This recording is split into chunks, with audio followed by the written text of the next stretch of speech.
বন্ধুরা, তোমাদের সামনে আবার একটা নতুন ভিডিও নিয়ে চলে এসেছি। তো তোমরা দেখতেই পাচ্ছ আমার হাজবেন্ড সকাল সকাল বেরিয়ে পড়েছে। তো বাণীপুর লোক উৎসব কমিটির থেকে আয়োজিত গত রবিবার একটা পান্তা উৎসব হয়েছিল, সেখানেই যাচ্ছে। তো দেখতে পাচ্ছ একটা বাড়ি, এটা প্রায় 100 বছরের পুরনো। এই বাড়ির যে মালিক তার জায়গাতে এই উৎসবটা করা হয়েছিল। এই যে পুকুরটা দেখতে পাচ্ছ, এই পুকুরে যে যার মতন মাছ ধরতে পারবে, ছিপ কেউ নিয়েও যেতে পারবে, আবার কেউ ওখান থেকে নিতেও পারবে। তো আমার হাজবেন্ড এই ছিপ নিয়ে বসে পড়েছিল মাছ ধরতে। সেই ছেলেবেলার স্মৃতি যেন বারবার চালিত হচ্ছিল মনে।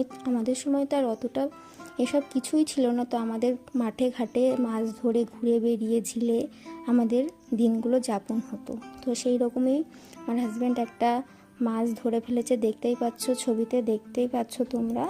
তো কি মাছ ধরেছে বলো তো বন্ধুরা, কেউ কেউ বলতে পারবে কি মাছ ধরেছে? তারপর আরও উৎসব আছে, দেখতেই পারবে। চলো, এই যে রান্নার জায়গা করা হয়েছে, তো নাম শুনেই বুঝতে পারছো এখানে কি খাওয়ানো হবে। অবশ্যই পান্তা ভাত তো খাওয়ানোই হবে। দেখতেই পাচ্ছ সব বন্ধুরা মিলে এখানে হাজির হয়েছিল। তো আমারও এখানে যাওয়ার কথা ছিল, কিন্তু ওর বন্ধুদের কোনো ওয়াইফই যেতে চাইলো না, তাই আর আমার যাওয়া হলো না।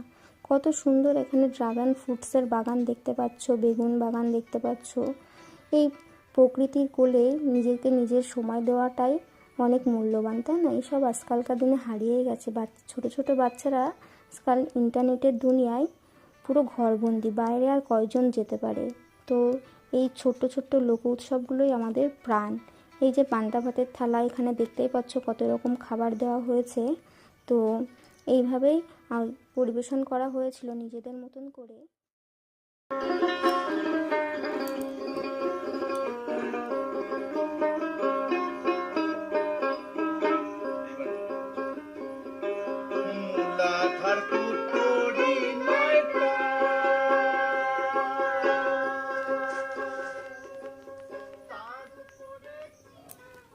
এই যে বাচ্চা ছেলেটা তার বাবাকে দেখতে পাচ্ছ, ওরাও কিন্তু এই উৎসবে সামিল হয়ে গিয়েছে।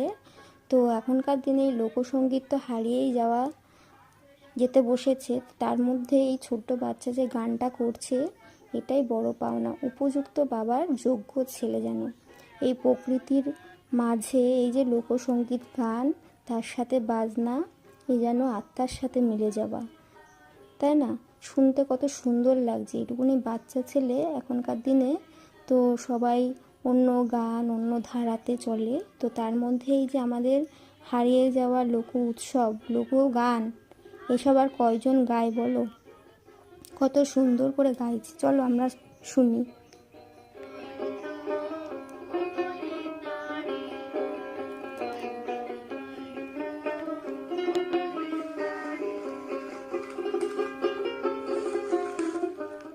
পেছনে যে বসে আছে এই বাচ্চা ছেলেটার মা, এই মায়ের কতটা গর্ব বলো তো, নিজের হাজবেন্ড, নিজের ছেলে এত সুন্দর গাইছে, যেন বুকটা ভরে ওঠে।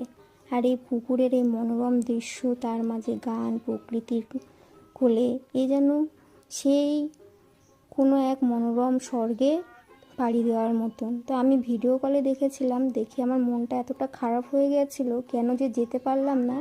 এই আফসোসটা রয়েই যাবে। তোমরা বলো, তোমাদের আফসোস হচ্ছে কি না এইখানে না যেতে পেরে? এই পান্তা উৎসবে মাত্র 50 টাকা মূল্য ধার্য করা হয়েছিল। এই টাকাটা আমরা হামেশাই ফুচকা খেয়ে এটা ওটা করে উড়িয়ে দিই, তাই না?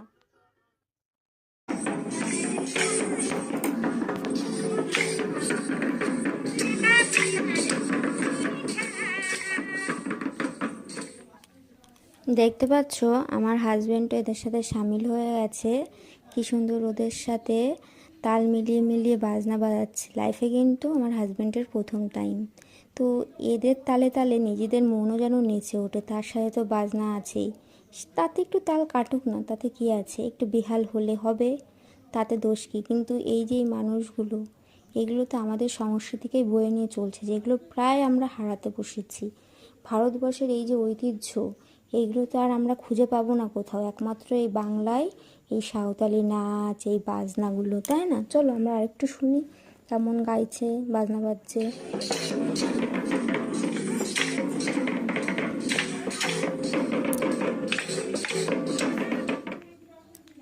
আমরা খুব মিস করলাম, বলো বন্ধুরা। আমি তো ভিডিও কলে দেখে রীতিমতন সেই সময় প্রচণ্ড পরিমাণে মিস করেছি। ভাবলাম কী যে দুঃখ হচ্ছিল আমার, চলে গেলেই ভালো হতো।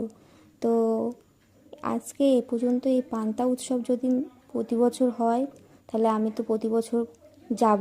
কে গেল না গেল তাতে আমার দেখার দরকার নেই। তোমরা যা কারা কারা যেতে ইচ্ছুক, যাদের কাদের দেখে ভালো লাগলো আমাকে অবশ্যই জানিও, জানাতে কিন্তু ভুলো না। ঠিক আছে, চলো আজকে এ পর্যন্তই। টাটা।